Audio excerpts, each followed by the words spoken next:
మనం తిన్న ఆహారము ఒక 12-15 గంటల్లో అరక్కపోతే మనం అనారోగ్యం పాలవుతాం. మనం తిన్న నీళ్ళు కొంత సమయంలో అరిగి మన మూత్రం రూపంలో రాకపోతే మన అనారోగ్యం పాలవుతాం. ఏదైనా సరే ఒంటిలోకి వెళ్ళింది 24 గంటల లోపల బయటికి వచ్చేయాలి. బయటికి రాకపోతే మన అనారోగ్యం పాలవుతాం. అలాగే మన మనసులో ఉన్న ఈర్ష్య, ద్వేష, కుళ్ళు, కుతంత్రం ఇదంతా మనం ఎప్పటికప్పుడు బయటికి వదిలేయాలి.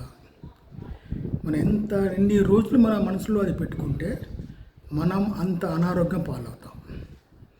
మనం తిన్న ఆహారంలో ఎలా బయటకు వచ్చేస్తుందో మన మనసులో ఉన్న కుళ్ళు, ఈర్ష, ద్వేషం, పగ ఇవన్నీ ఎప్పటికప్పుడు బయటకు వదిలేస్తుంటే మనసు ప్రశాంతంగా ఉంటుంది, ఆరోగ్యం బాగుంటుంది. ఆలోచించండి దీని గురించి.